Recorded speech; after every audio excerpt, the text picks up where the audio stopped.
en termes de culture. Donc maintenant, donc, ce qui est anormal est normal parce que c'est la culture, c'est comme ça qu'on a trouvé.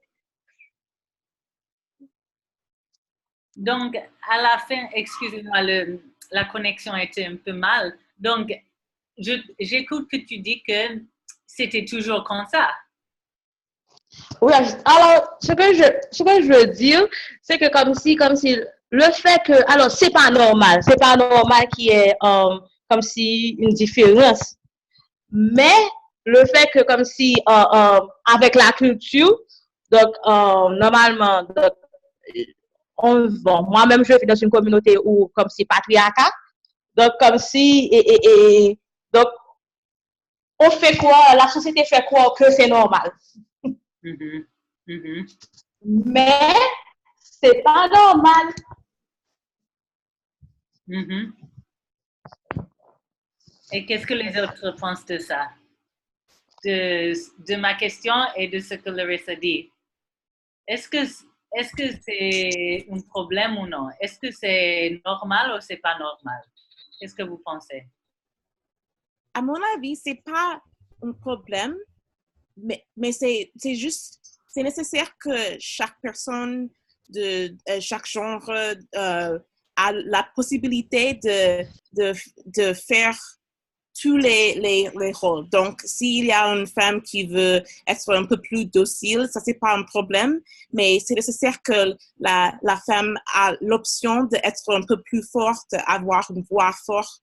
C'est ça. Pour moi, c'est pas un problème, la différence, mais tout le monde doit avoir l'option, toutes les options. Si c'est clair.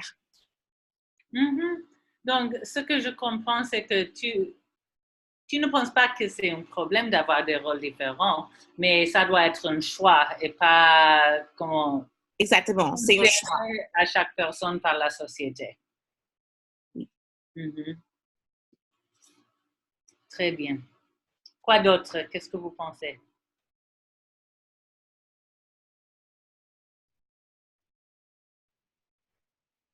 Est-ce que vous êtes d'accord, les autres, que avoir des rôles différents n'est pas un problème? Moi, je suis d'accord qu'avoir des rôles différents n'est pas un problème. Je pense que le problème se situe surtout dans l'obligation. Je pense que personne ne devrait être obligé à faire quelque chose. Et on devrait avoir la possibilité de choisir. Mm-hmm. Par exemple, on devrait faire les choses parce qu'on aime faire cette chose ou bien parce qu'on a envie de tenter ça, mais il ne devrait pas y avoir des règles prédestinées à nous dire ce que nous devons faire ou ce que nous ne pouvons pas faire. Telle chose est attribuée à la femme, telle chose est attribuée à l'homme. Par exemple, je peux cuisiner parce que j'ai envie de cuisiner, parce que ça me tente, ça me plaît, mais avoir cette obligation. L'homme aussi peut cuisiner, je pense. Mais je ne pense pas que la société devrait obliger à la femme. C'est uniquement la femme qui doit faire ce genre de choses. Donc, je pense que tout le monde peut faire tout ce qu'il veut et du moment qu'il ne dérange pas les autres. Donc, c'est ce que je pense. Il ne devrait pas y avoir d'obligation.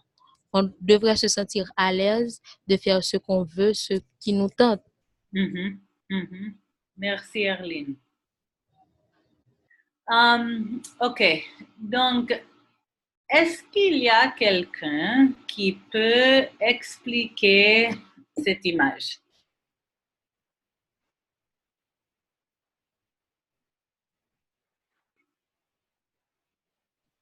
Marisa, can you make it a little bigger?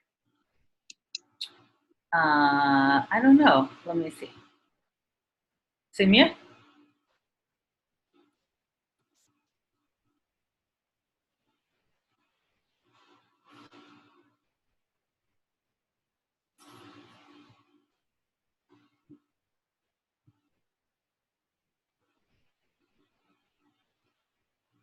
Qui peut décrire cette image à la groupe?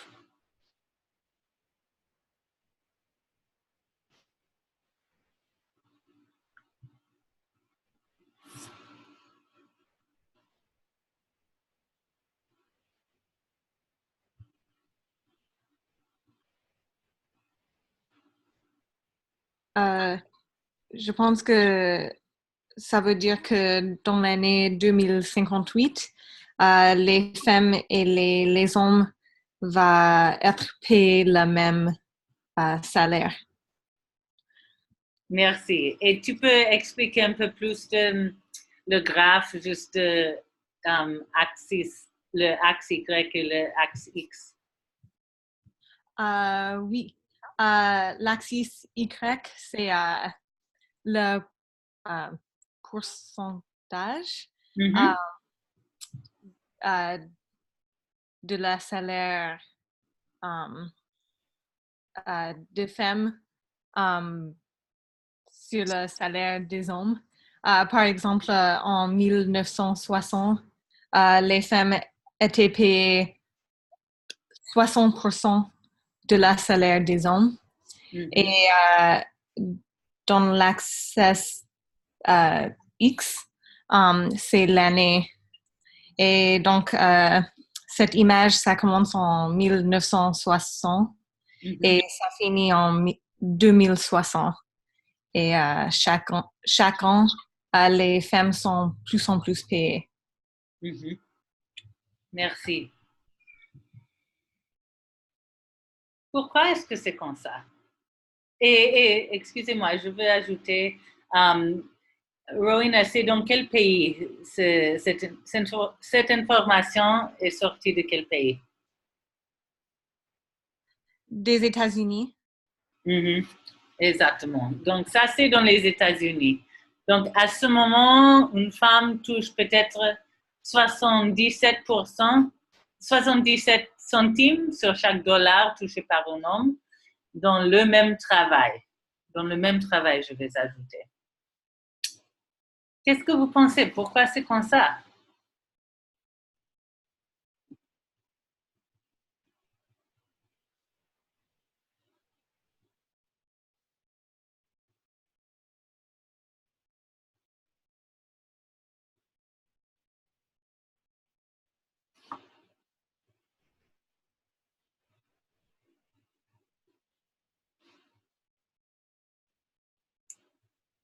Bernier, qu'est-ce que tu penses?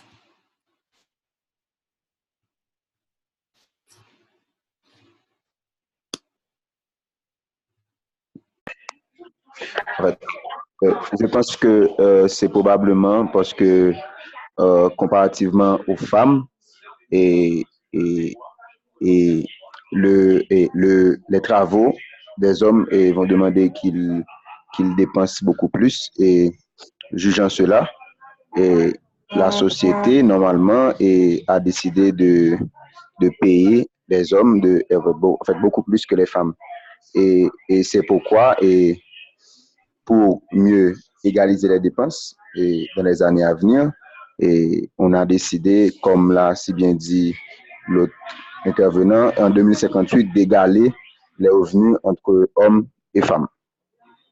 Ça va surtout être lié avec les dépenses et les responsabilités des hommes comparativement aux responsabilités des femmes. Les dépenses, est-ce que tu peux parler plus de ça? De quoi est-ce que tu parles exactement? En fait, parce qu'ici en Haïti, et ce qu'on voit, c'est que les hommes tendent toujours à avoir beaucoup plus de responsabilités, à dépenser beaucoup plus au niveau du foyer que les femmes. Et c'est ce qui, normalement, a créé cette politique de différence de revenus. C'est puisque les hommes eux-mêmes tendent à dépenser beaucoup plus dans le foyer et leurs responsabilités sont beaucoup plus vis-à-vis de leur foyer que leurs femmes. Alors, c'est pourquoi il y a cette différence de revenus, cet décalage au niveau des revenus.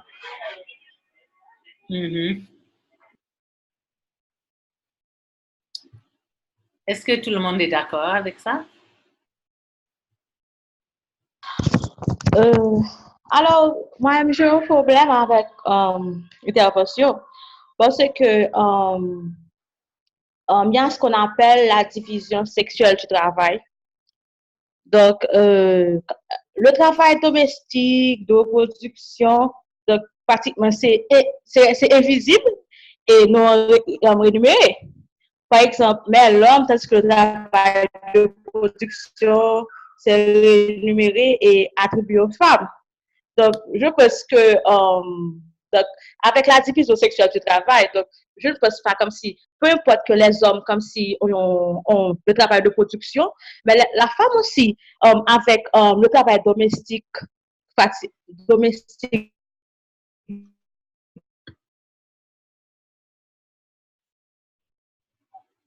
Oh, Larissa, on n'écoute pas.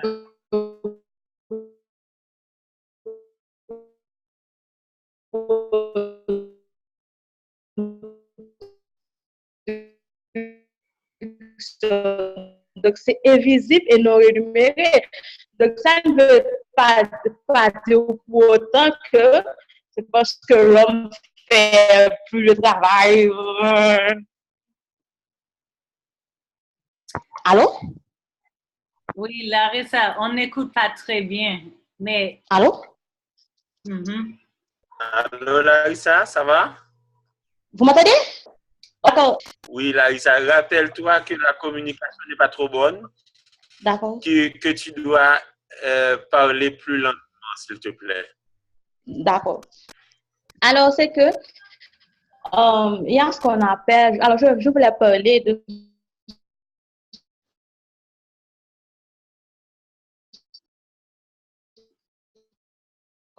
qu'on appelle la division sexuelle du travail.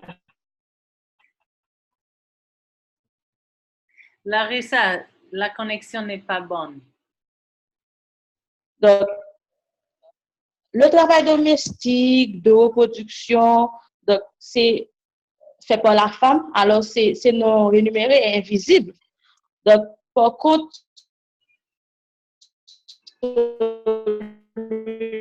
les hommes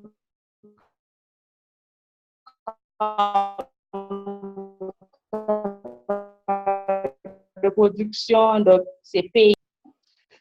Oui, maintenant, c'est le fait de travaux, parce que la reproduction des femmes, c'est invisible et même impayable. Oui. On comprend ce que tu dis, Larissa. Donc, donc, il y a ce qu'on appelle, donc ça c'est la division sexuelle du travail. Donc là encore, comme si, je pense que, en fait, deux personnes, par exemple, un homme et une femme ont le même job, le même boulot, et l'homme a beaucoup, le salaire de l'homme est beaucoup plus élevé que celui de la femme. Donc ça là maintenant, donc c'est en fonction du sexe maintenant.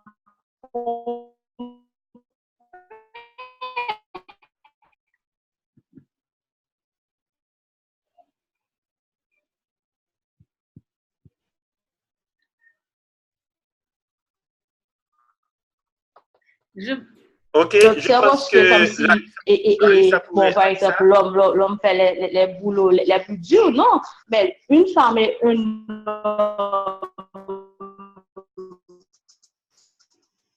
Je vais passer peut-être... Je ne sais pas si on passe à quelqu'un d'autre parce que je... Allô, Larissa? Allô, Larissa? Larissa? Ici, aide-moi à mettre sur mute. On va devoir passer à quelqu'un d'autre. La communication n'est pas bonne pour ça. Merci beaucoup. Aide-moi à mettre sur mute. Ok. Marissa, tu peux continuer? Ok. Non, je vais demander à quelqu'un d'autre. Ce que j'ai pu écouter de Larissa, c'est qu'elle n'est pas d'accord parce que le travail de la femme est et c'est difficile à... Sorry, Marissa. Casey, can you help? I'm not able to actually. For some reason, it's not letting me.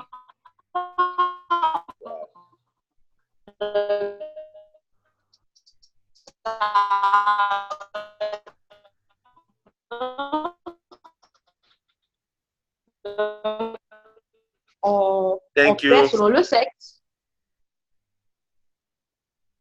Oui?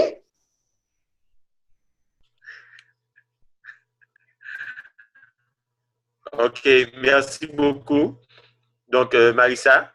Oui. Merci. Larissa, est-ce que tu peux rester sur mute un moment? La communication est très difficile avec toi. Donc, si tu peux plus ou moins taper tes interventions, ça pourrait vraiment nous aider. Et il y a d'autres interventions qui sont faites dans le chat. Il y a Mock qui vient d'intervenir sur le chat. Donc, si je peux lire. Marissa, je peux? Oui, non, je vais demander à Catherine ou Marc de partager maintenant leur intervention parce que je vois qu'ils ont écrit. Ils ont écrit, OK. Catherine, est-ce que tu veux élaborer sur ce que tu as écrit?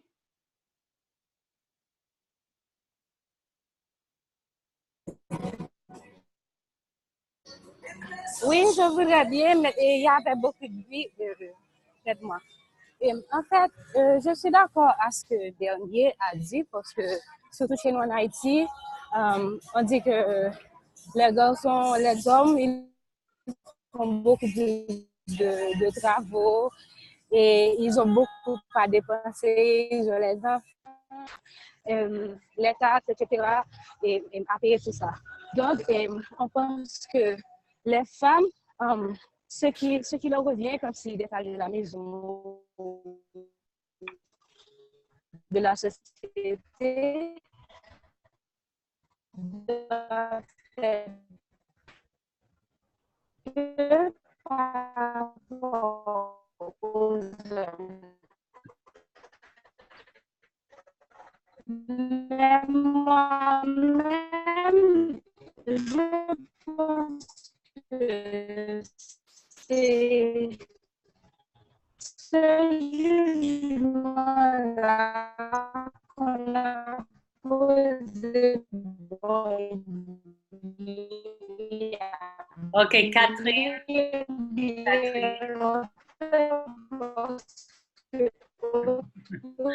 Aïe, aïe, aïe, la connexion n'aide pas beaucoup ce soir. C'est très difficile en Haïti, je peux comprendre. Il y a beaucoup de nuages, je peux imaginer.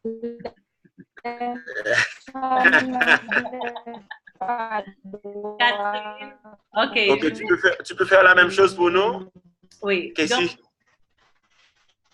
Je vais lire ce qu'on est en train.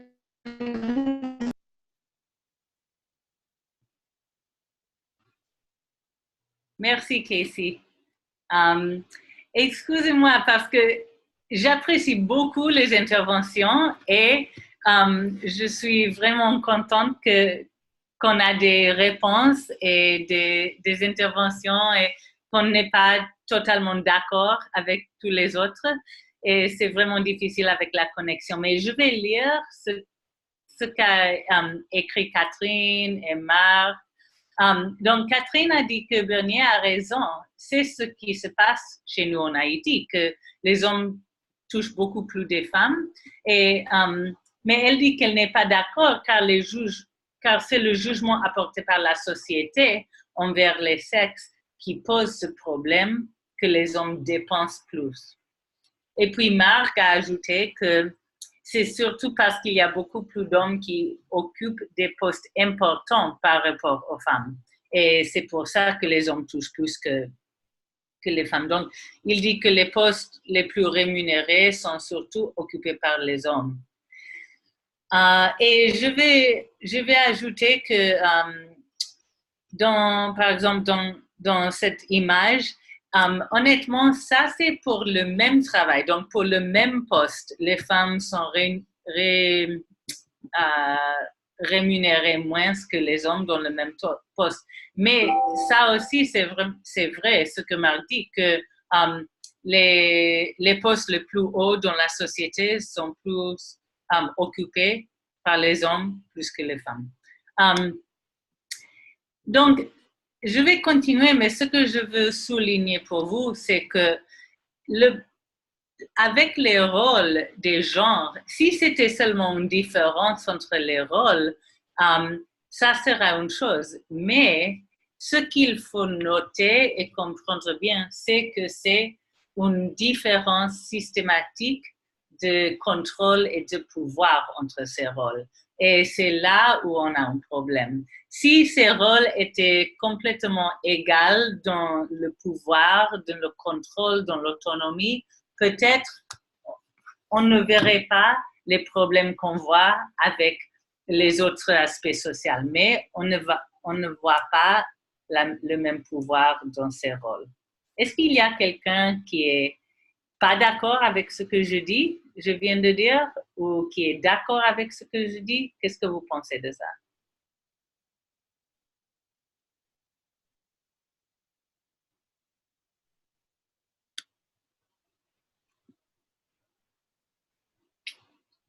Qu'est-ce que vous pensez?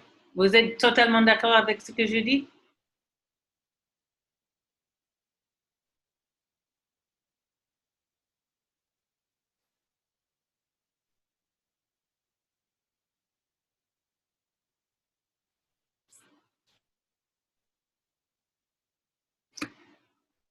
OK, je vais faire pour vous une vidéo. C'est une vidéo de 1 minute qui est liée avec l'article que j'ai envoyé pour vous, que la pauvreté est sexiste, OK? Je vais vous montrer la vidéo et après ça, on va faire un petit commentaire sur l'article et la vidéo, OK? Vous avez reçu la vidéo, c'est vrai? Thumbs up? Vous avez reçu l'article, c'est vrai? Yeah? OK. OK, laisse-moi montrer la vidéo pour vous. Excusez-moi. Je dois juste voir comment je vais vous montrer la vidéo. I think if you share your screen and then choose the video while it's playing. Yeah, I'm going to do that.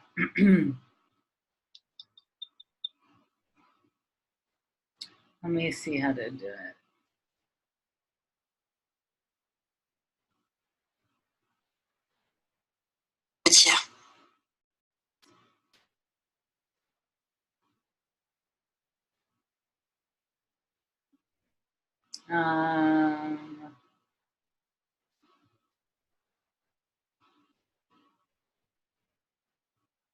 Avant d'avoir accès à French Direct de DirecTV, je me sentais perdue moi aussi.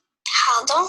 Mais maintenant, avec French Direct, je peux enfin regarder tous mes films et toutes mes émissions préférées sur des chaînes comme Canal Plus International, Studio Canal, CNews. C'est une petite pause publicité, n'est-ce pas? Attends un moment. Abonnez-vous à DirecTV.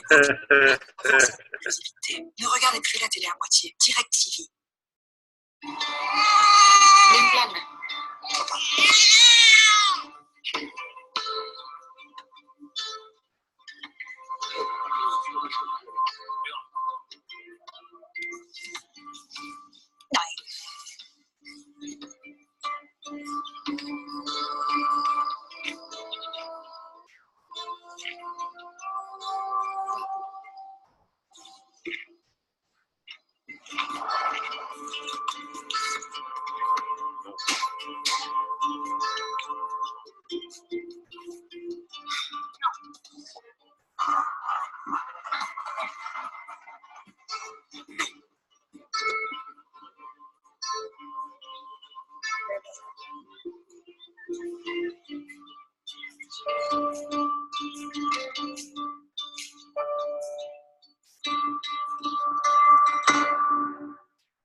OK, tout le monde est là?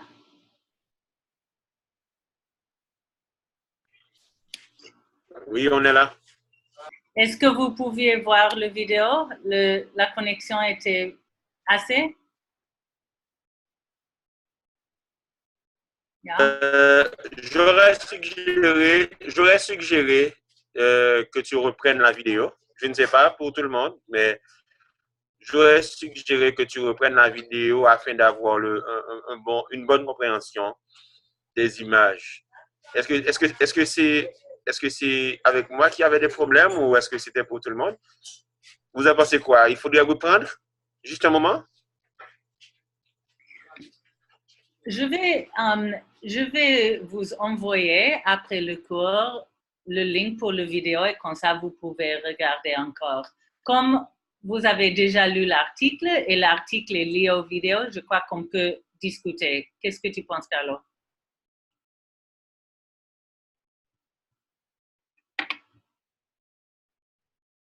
Ça va?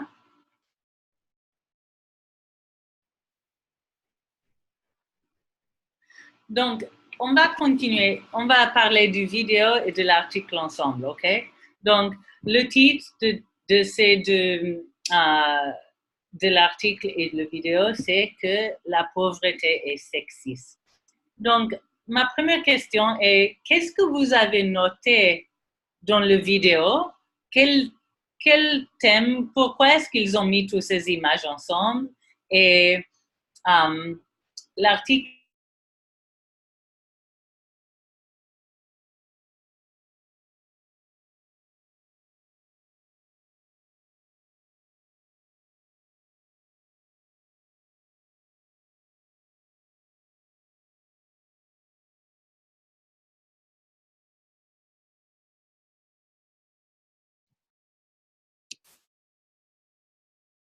Oh, Marisa? T'as changé.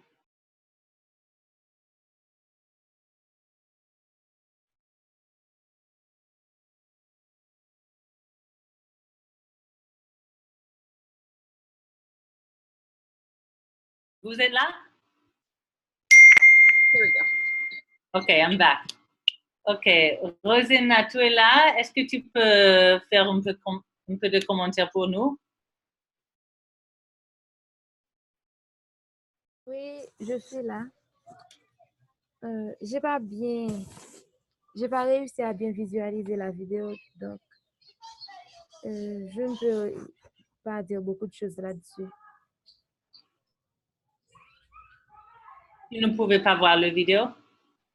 Non, les images, c'était pas complète. J'ai pas réussi à bien voir la vidéo. OK. Je vais commencer donc avec quelqu'un qui avait assez de connexion pour voir la vidéo. Est-ce que quelqu'un peut expliquer, parce que c'est seulement 1 minute la vidéo, est-ce que quelqu'un peut expliquer ou décrire la vidéo pour les autres?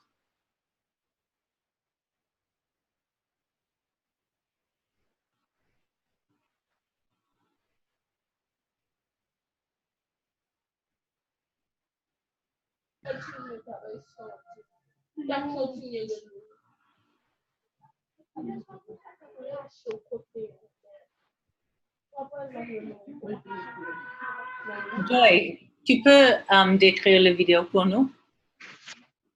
Oui, dans la vidéo, il y avait plusieurs situations où les femmes et les filles, les gens disaient non à les femmes et les filles. C'était dans le bureau, dans le magasin, dans plusieurs situations différentes.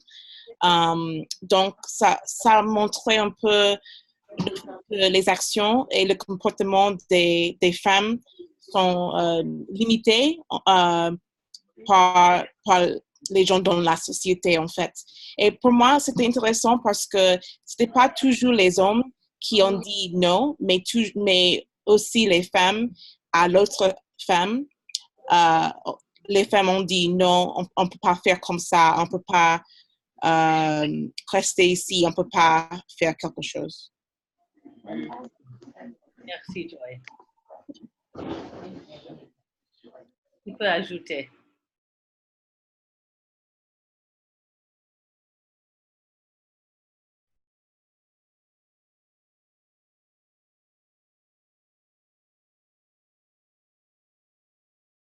Elise, tu pouvais voir la vidéo? Oui. Pour moi, le thème, c'est que les femmes n'ont pas le choix dans plusieurs de situations. Oui. Mm-hmm. Oui. Donc, quelle est la raison pour laquelle ils ont créé cette phrase, la pauvreté est sexiste? Pourquoi? Pourquoi est-ce que la pauvreté est sexiste? Qu'est-ce que ça veut dire? Et je veux comprendre pourquoi. Est-ce que ça va bon?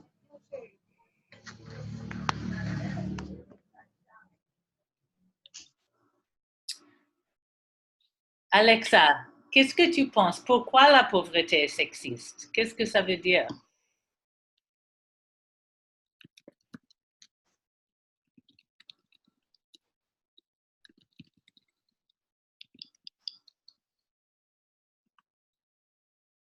Alexa, tu es là?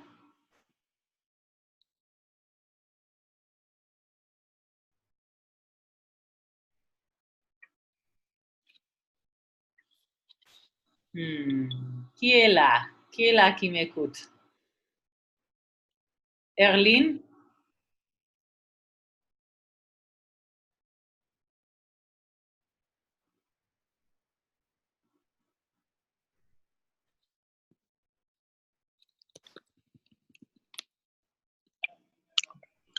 Je pense que par la pauvreté sexiste, on entend le fait que les femmes ou les filles ont de moins en moins d'opportunités que par rapport aux hommes pour réussir. Donc, il y a beaucoup plus d'opportunités qui s'offrent aux hommes par rapport aux femmes. Donc, dans ce sens, on peut dire que la pauvreté est sexiste. Donc, il y a beaucoup plus de possibilités pour les hommes de quitter la pauvreté, d'avoir une sorte de mutation sociale au lieu par rapport aux femmes. Je juste plugger, mais continuez. Surtout dans des sociétés où les hommes vont beaucoup plus longtemps à l'école, donc passent beaucoup plus de temps à l'école que les femmes. Donc, il y a même des sociétés où les femmes ne vont même pas à l'école.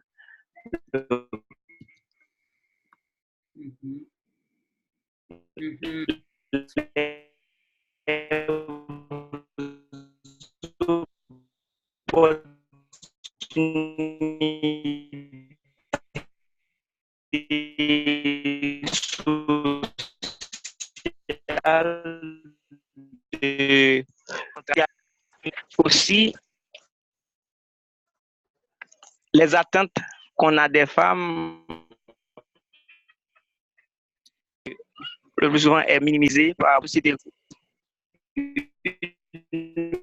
Mais une liste des filles, elle va beaucoup plus maximiser son espoir ou bien mettre son espoir sur le fils au lieu de ses filles. Donc, il y a des gens qui préfèrent plutôt avoir des enfants masculins que des enfants féminins. Et pourquoi, Marc? Parce que je n'ai pas très bien entendu. Et vous n'avez pas entendu quoi exactement? Pourquoi c'est préférable d'avoir les enfants masculins que féminins? Oh, mâles que femelles. Oui, ben parce que les enfants mâles, ils réussissent mieux.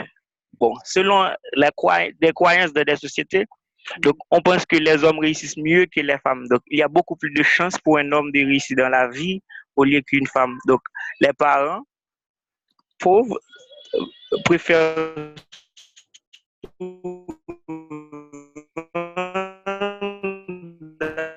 avoir des enfants mâles que des enfants féminins.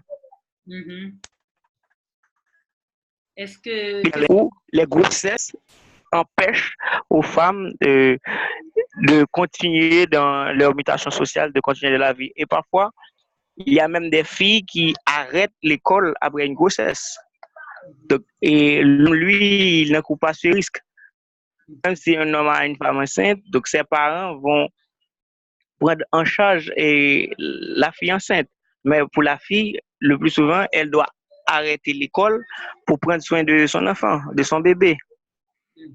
Donc, dans ce sens-là, les parents mettent beaucoup plus leur espoir sur sur leurs fils que sur leurs filles.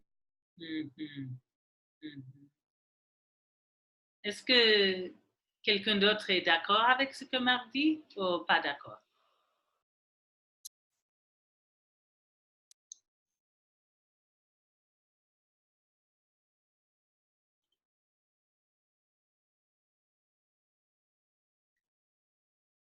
Je ne suis pas d'accord complètement.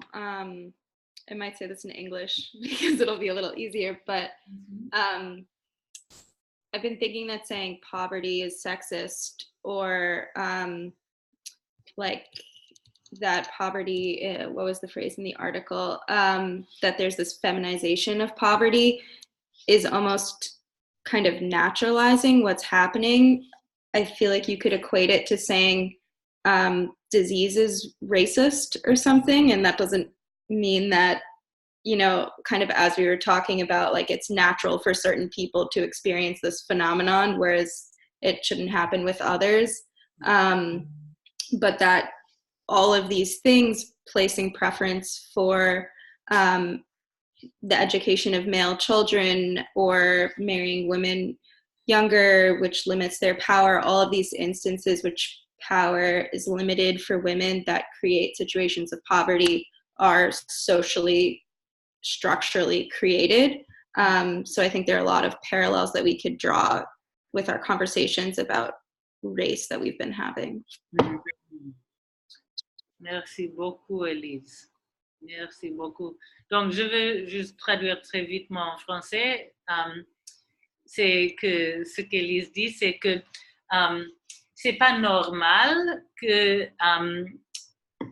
les femmes ont moins d'opportunités et moins de capacité de réussir que les hommes et que la pauvreté sexiste, c'est pas quelque chose de normal. Ça, c'est à cause des constructions sociales.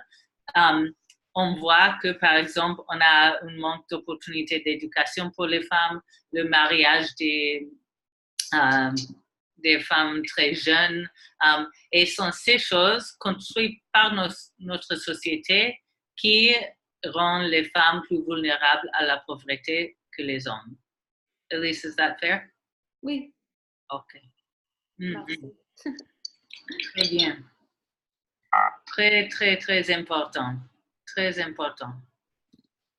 OK. Donc, s'il y a un dernier commentaire sur l'article et vidéo, j'ouvre la porte et puis on va passer à Dr. Strauss pour parler un peu du cas. Est-ce qu'il y a un dernier commentaire sur l'article?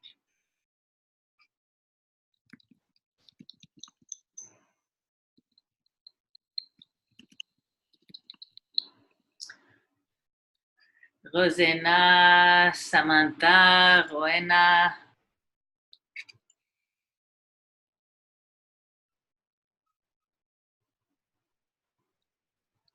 Je suis d'accord avec ce que Marc a dit.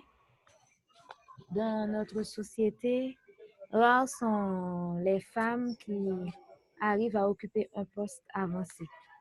Généralement, dans la société haïtienne, pour avoir un poste avancé, il faut avoir le niveau universitaire. Or, il y a certaines femmes qui n'arrivent même pas à terminer leurs études. Donc, il est rare de trouver une femme réussie. Alors, je ne veux pas dire qu'on ne peut pas réussir sa vie sans le niveau universitaire, mais dans notre société, généralement, les personnes riches ont ce niveau. Donc, et les femmes n'ont pas... Rares sont les femmes qui arrivent à avoir ce niveau. Arrivé à un âge, on pense que les femmes devraient se marier, avoir des enfants. Donc, elles ne s'intéressent... Nombreuses d'entre elles ne s'intéressent plus à continuer leurs études. C'est pourquoi on dit que la pauvreté est sexiste, d'après moi. Merci, Rosena. Merci pour toutes les interventions. J'apprécie beaucoup vos perspectives différentes. Et maintenant, je passe la parole à Dr. Ruth. Merci.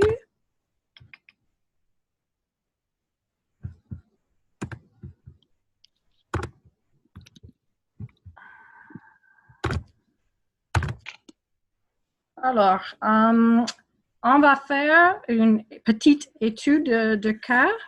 J'espère que vous aurez déjà lu le cas. Les diapos sont en français et je vais faire une traduction en anglais aussi. Et toutes les questions seront en français et anglais.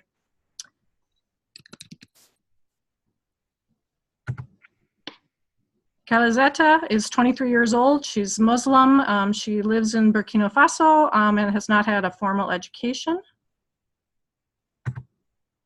She moved from her parents' home to go out live in a rural area after the failure of her first marriage and the death of her 2-year-old son. She met Yakuba, who's a farmer, and they got married, and she became pregnant less than a year after that marriage. She was followed, had prenatal care, and other than a malarial infection, her pregnancy was normal up until a period of 6 months. At 6-month point where she developed headaches and vomiting and elevated blood pressure, became quite ill. It took her husband several hours to find somebody to get her to the hospital, and once they got her there, she was diagnosed with eclampsia.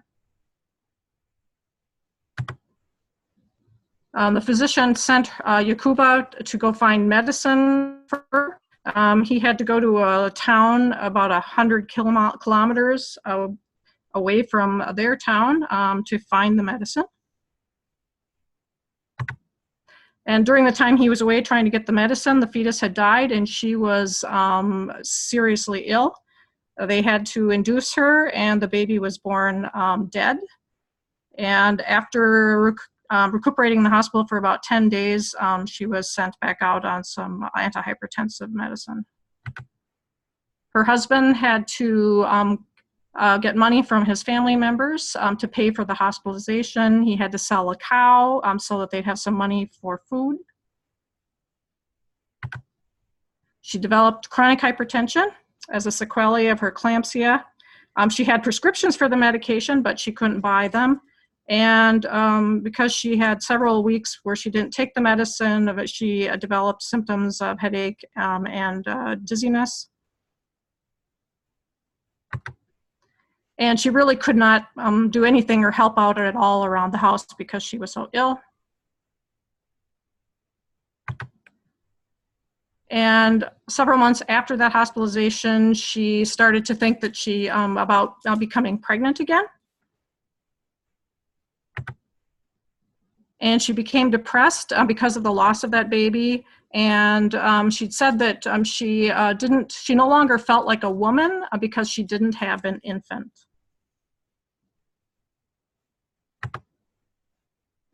She knew that she really needed to wait for a period of time to heal from the last pregnancy. So she went to the hospital to try to obtain some kind of family planning methods. And they had none available at the hospital. There was absolutely nothing available to her. Her husband used condoms from time to time, but despite all that, she became pregnant again around about 9 months after her hospitalization. She had a prenatal period without any complications. She delivered the baby at a hospital, but the baby died 5 days later. After its birth because of failure to thrive. And she left the hospital about a week later, and during the following weeks, she started complaining about epigastric pain and headaches. Her husband encouraged her to go to the hospital, but she hesitated, saying that she thought the medication would help. And then one day, she said that she was tired and that she wanted to go rest in bed. And shortly thereafter, her husband found her dead in their bed. And an autopsy showed that she had died of complications of preeclampsia and probably an ACV or HELLP syndrome. Alors, Calizetta et son bébé sont morts. Et la question est pourquoi? Et on va faire une analyse critique du cas. Et le premier niveau d'analyse, c'est biologique. Et voilà, on a déjà la réponse pour pourquoi, dans de la perspective biologique, parce que pourquoi elle est morte. C'est à cause de la complication de prééclampsie. Le deuxième niveau d'analyse, c'est social-culturel. Et on a besoin de faire l'examen critique de normes et de dynamiques de genre. Et elle était déprimée à cause de la perte de bébé et dit qu'elle ne se sentait plus femme puisqu'elle n'avait pas d'enfant. Et l'idée que vous avez besoin d'avoir les enfants d'être une femme, est-ce qu'une norme dans votre culture? Si oui, comment est-ce qu'elle est devenue une norme? Et y a-t-il une autre façon de penser à ce sujet?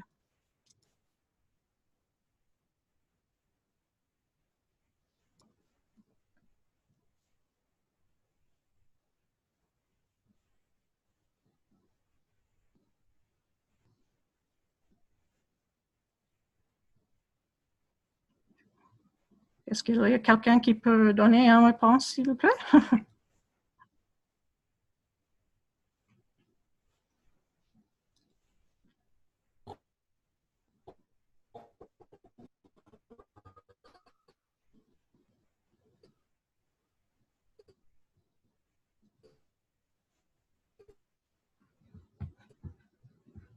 Qui peut répondre à cette première question? Est-ce que ça, c'est une norme dans votre culture?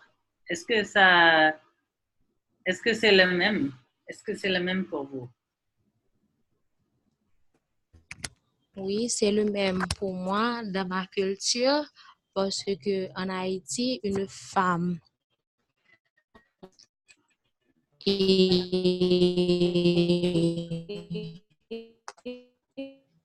surtout la belle famille te regarde de façon différente, tout le monde te pose des questions et tout ça et souvent c'est source de dépression pour ces femmes-là. Est-ce que vous m'avez entendu?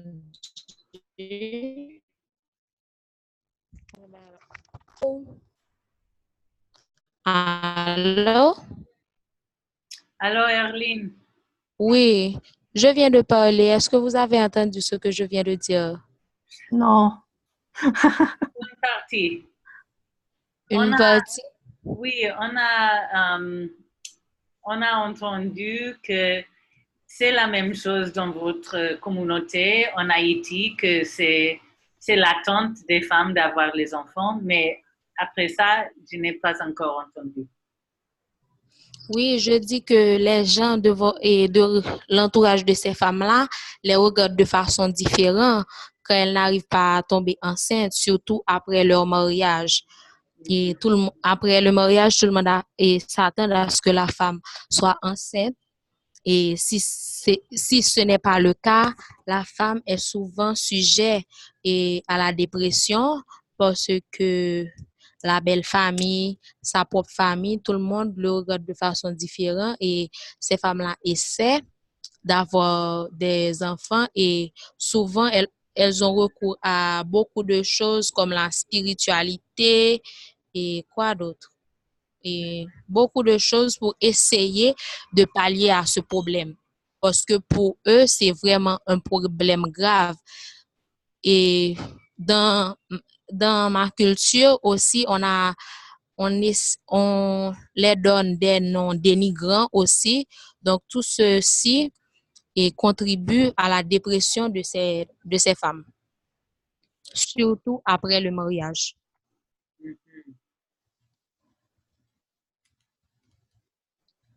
Je peux ajouter quelque chose parce que en Haïti,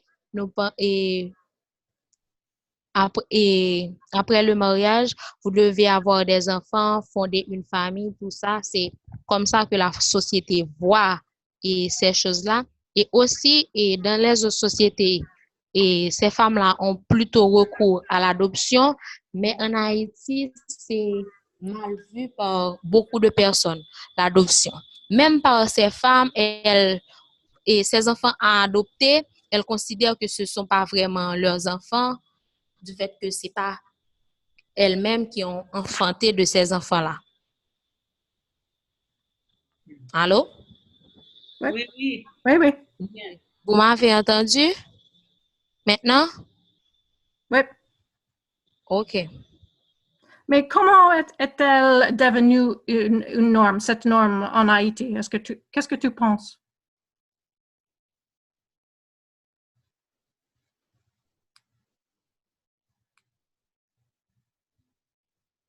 Est-ce que c'est comme ça ou...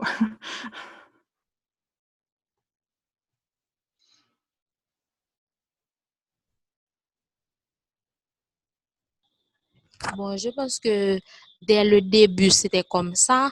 Maintenant, il y a plutôt une évolution de la situation par rapport au progrès de la science, tout ça.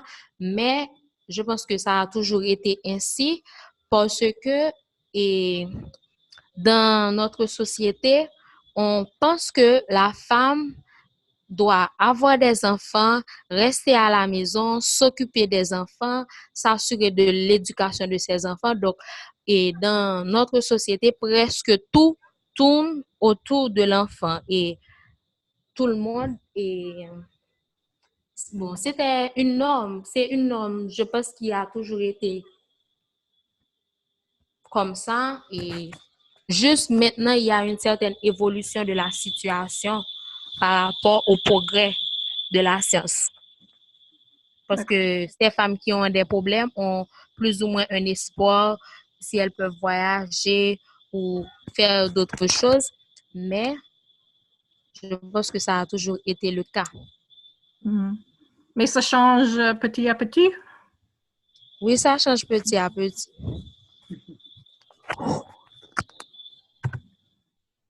Et nous voyons la stigmatisation s'aggraver partout à cause de préjugés sexistes et de l'idée que le destin de la femme est scellé par ses caractéristiques biologiques. Et quelle est la relation entre cette norme et sa mort? Elle était déprimée à cause de la perte de bébé, mais elle savait qu'elle devait attendre de plus de temps pour être guérie, mais elle est tombée enceinte environ 9 mois après son hospitalisation.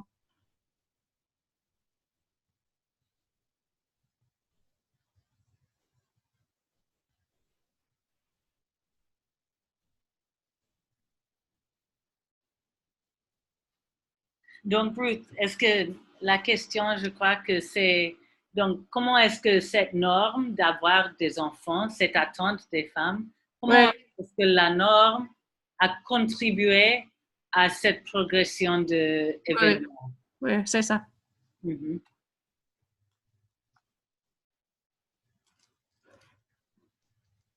À cause de ce norme, elle n'a pas laissé beaucoup de temps entre les deux grossesses et j'imagine que ça a avancé la condition un peu. Oui, ouais. Oui, je voulais juste intervenir pour dire, est-ce que c'est vraiment à cause de la norme, à cause qu'elle ne s'était pas vraiment femme doit avoir d'enfants qu'elle est tombée enceinte? Parce que tout au long du déroulement, on a pu voir qu'elle a été chercher une méthode de planification familiale. Donc, peut-être qu'en son fond intérieur, elle savait qu'elle devait attendre. Mais là encore, à cause, et c'est les difficultés qu'elle avait eues pour trouver ce qu'elle avait besoin, comme manque de disponibilité de la planification familiale qui, bon, peut-être qui a fait qu'elle soit tombée enceinte de façon précoce. Mm-hmm. Ouais. Samantha, tu parles de rupture de stock et comment ça a contribué à la grossesse? Oui, je voulais dire que, bon, j'ai dit que c'est pas seulement la norme, parce qu'elle se sentait pas plus femme, puisqu'elle n'avait pas d'enfant qui avait conduit à sa mort. Il y avait aussi, c'est l'accès à une méthode de planification familiale également, parce qu'on peut voir qu'elle est retournée à l'hôpital pour demander une méthode de planification familiale. Donc, le manque d'accès a aussi contribué à sa norme, puisqu'elle est tombée enceinte. Et pourquoi c'était à elle de ne pas tomber enceinte vitement? Et non, mais parce que normalement, bien sûr que la planification familiale, c'est l'affaire du couple. C'est les deux personnes qui doivent ensemble planifier ça. Mais bon, comme on peut voir, c'est toujours quand les sociétés, quand les sociétés, on a un système comme un niveau économique qui est plus ou moins bas dans certaines sociétés, on a tendance à attribuer la planification familiale comme une affaire de femmes. Les femmes, le plus souvent, ne se trouvent pas en position pour négocier ça avec leur partenaire. Parce qu'il y a même des femmes qui racontent que c'est souvent difficile de demander au partenaire d'utiliser un préservatif ou encore qui croient dur comme fer, que pour prendre une méthode de planification familiale, il doit avoir l'aval du partenaire. Donc, c'est là encore, c'est pour montrer que comment on attribue, comment la société attribue certaines tâches à la femme et non pas à l'homme. Est-ce que j'ai été claire de ça? Merci. Alors, Yacoub a utilisé des préservatifs de temps en temps. Et pourquoi il n'utilisait pas des préservatifs tous les temps?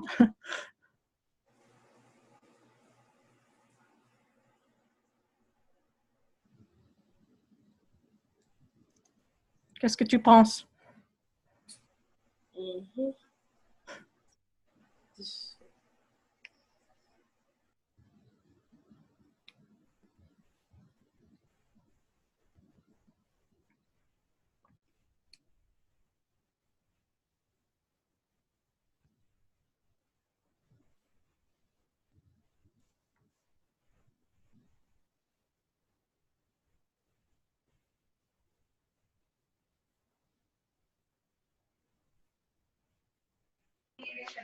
Je trouve que c'est une question assez pratique et assez intéressante. En fait, il y a plusieurs raisons qui pourraient pousser son mari à ne pas utiliser de préservatif. Peut-être qu'à un certain moment, il n'avait plus de préservatif parce qu'il est clair que sa femme est retombée enceinte 9 mois après. Peut-être qu'ils étaient à court de préservatif, de même qu'il n'y avait plus de planification familiale dans la communauté. Peut-être que quelque part, il n'y avait plus de préservatif. Parce que rappelez-vous surtout que Yacouba, que le mari était obligé de vendre tous ses biens pour pouvoir subvenir sa femme à l'hôpital. Et peut-être que ça a rendu qu'il ne pouvait plus avoir de préservatif, premièrement. Et deuxièmement, peut-être que c'était probablement sa femme qui voulait encore essayer une grossesse, qui lui a quand même demandé de ne plus utiliser de préservatif et de faire ça. Peut-être que c'était le mari lui-même qui sentait et l'envie d'avoir des enfants et qui certaines fois n'utilisait pas de préservatif sans même le dire à sa femme. Et c'est probablement ces raisons que, en fait, et peut-être autre chose, et peut-être que normalement, et vous savez que les préservatifs tendent à diminuer le volume de plaisir sexuel. Peut-être que le mari ou encore la femme, ceux-là ont essayé de faire sans préservatif. Et puis c'était qu'en essayant sans que la femme est retombée enceinte dans une ville.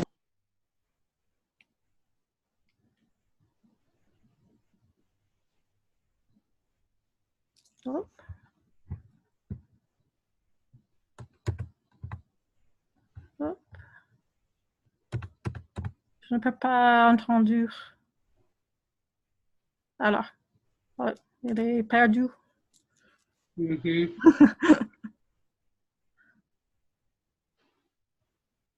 Est-ce qu'il y a des autres réponses?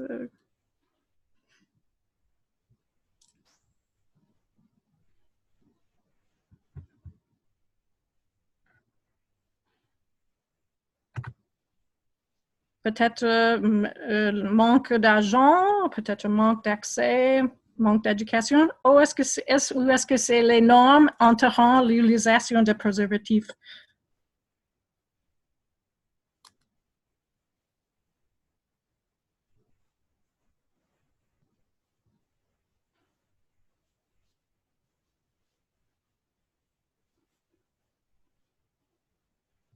Je pense qu'il faudrait également que l'on questionne, bon, est-ce qu'il n'y a pas une sorte de, est-ce que le mari n'avait pas une sorte de pression?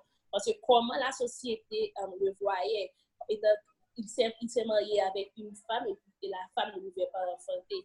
Est-ce que suite de ces pressions qu'il subissait de la part de la société, est-ce que ça n'aurait peut-être pas incité des fois à essayer de faire ça sans préservatif et puis et espérer que peut-être une fois que la femme aurait pu tomber enceinte. Je sais pas.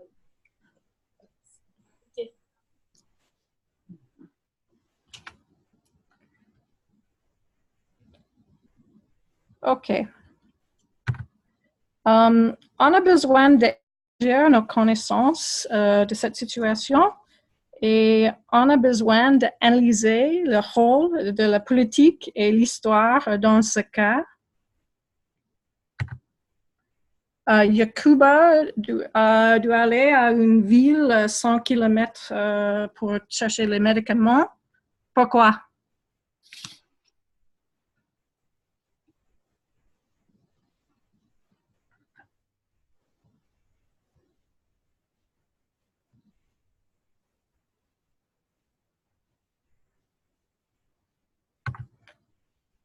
Et Karizita est allée à l'hôpital et il n'y a aucune méthode de planification familiale n'était disponible. Pourquoi?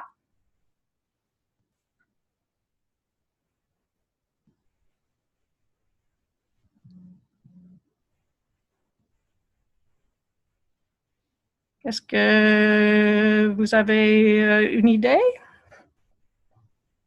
Samantha, tu parles, mais tu es sur mute.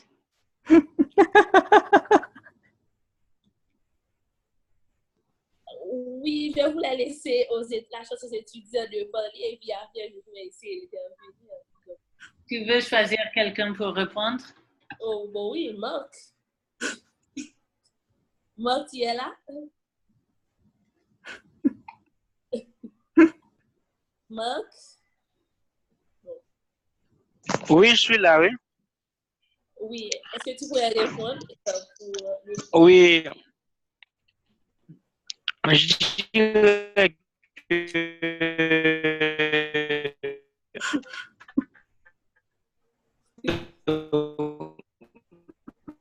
la de Karizita et son mari, donc, il est rural, donc et la situation est vraiment misérable. Donc, je pense qu'il y a un manque de structure sanitaire et dans les environs. Donc, il y a un problème d'infrastructure au niveau de la santé et dans ce pays. Ah oui, c'est ça, c'est exactement. Les systèmes de santé fragiles ont des racines historiques profondes et les pays qui avaient été colonisés et exploités, comme Haïti, comme Burkina Faso, ont les plus faibles systèmes de santé. Et ça, c'est le problème à l'Afrique. Il y a 192 billions de dollars américains hors d'Afrique chaque année, mais il y a 30 billions de dettes internationales dedans. Et ça, c'est une explication très basique pourquoi il y a beaucoup de pauvreté à l'Afrique.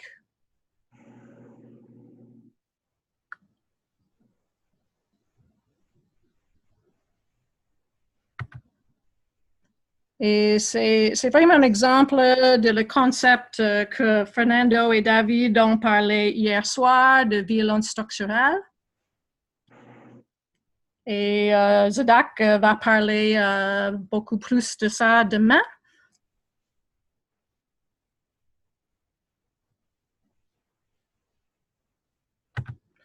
Et l'institutionnalisation du sexisme, c'est un exemple de la violence structurelle.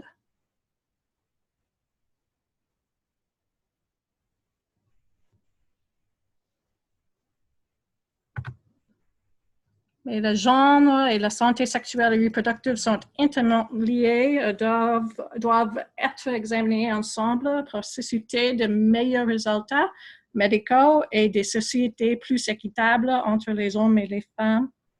Et enfin, on est déterminé à travailler sur le long terme à l'avènement d'un avenir meilleur pour tout le monde.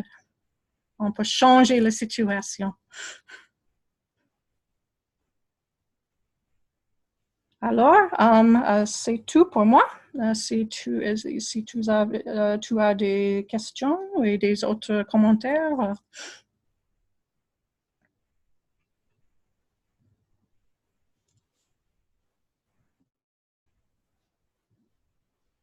Qu'est-ce que vous pensez de cette analyse critique du cas? Quelle réflexion vous avez sur ça?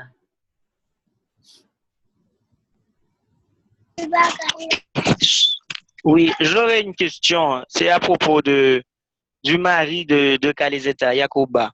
Donc, qu'est-ce qui est avenu de lui? Donc, est-ce qu'on a fait un suivi psychologique pour lui? Parce qu'il doit être affecté après la mort de son enfant. C'est celle de sa femme qui a survenu plus tard. Donc, est-ce qu'il y avait un suivi psychologique qui a été fait pour vous, M. Yacouba? Marissa, est-ce que tu peux comprendre? Oui, j'ai compris la question. Il veut savoir si on a fait un suivi pour Yacouba de son santé mentale après la mort de sa femme et son bébé.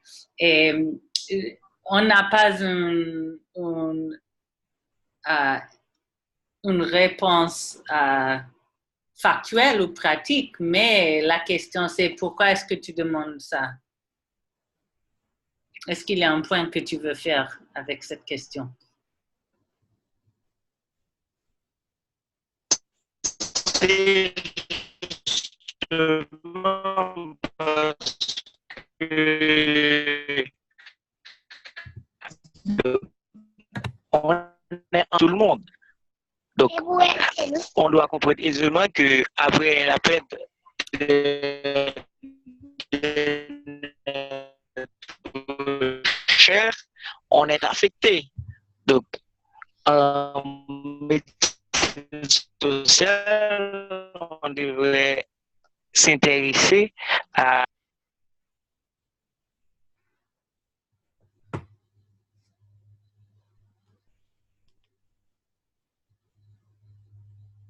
Marc, tu peux taper ta réponse parce qu'on n'écoute pas. On n'entend pas.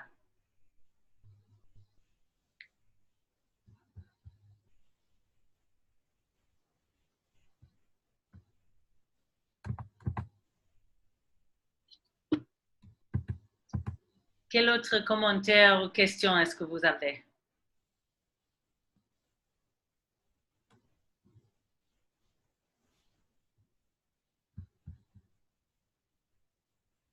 Est-ce que ce cas démontre pour vous la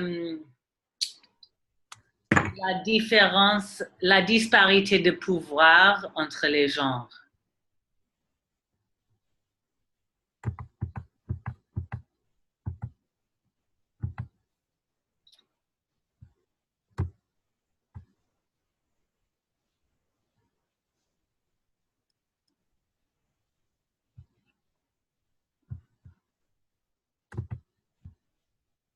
Larissa, tu es là?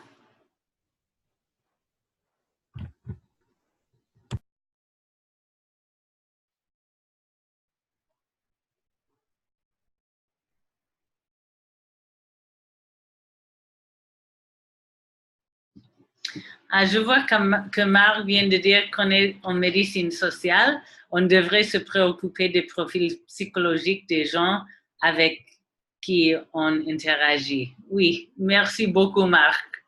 Je pense qu'on est d'accord avec toi. C'est sûr. Mhm.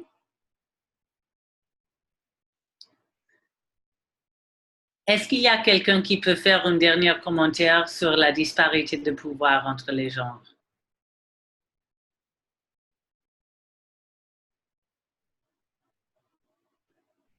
Erline?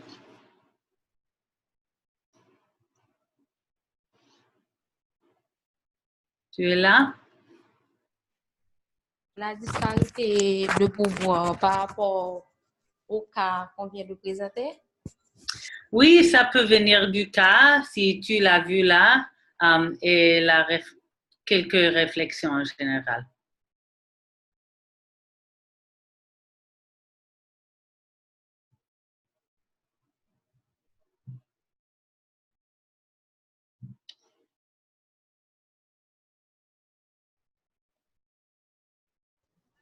Bon, je vais parler en général. Et je pense que les femmes sont souvent victimes de beaucoup d'injustices et parce qu'elles sont des femmes et beaucoup d'injustices sociales, tout ça. Et je pense que nous devrions vivre dans un monde où il y a une certaine égalité entre hommes et femmes ou pour le même travail. Si nous fournissons la même énergie, nous faisons le même travail, nous devrions avoir le même salaire, nous devrions avoir les mêmes opportunités. Bon, et pour le moment, ce n'est pas le cas, mais j'espère que dans le futur, que ça pourrait être le cas. Et je suis aussi consciente qu'il y a beaucoup d'améliorations qui sont en train de se faire. Donc, on attend. C'est tout ce que j'avais à dire. Merci, Erline.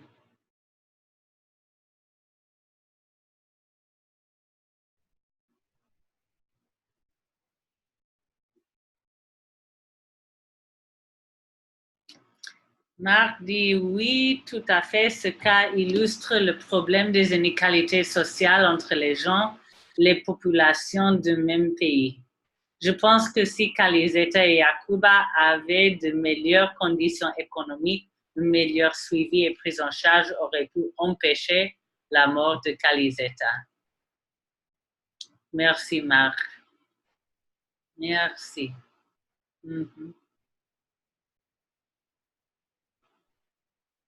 On voit dans ce cas l'intersection entre la pauvreté et le sexisme ou les rôles des genres, la disparité entre les genres. Et on voit comme la pauvreté augmente ou souligne cette disparité quand les ressources sont scarces, quand il n'y a pas assez de ressources. Donc, c'est ça que l'article veut dire quand il dit la pauvreté est sexiste. Okay. Donc, merci beaucoup. S'il n'y a pas d'autres commentaires, on va terminer la session de ce soir, mais j'apprécie beaucoup votre participation. C'était vraiment un plaisir pour moi de parler avec vous.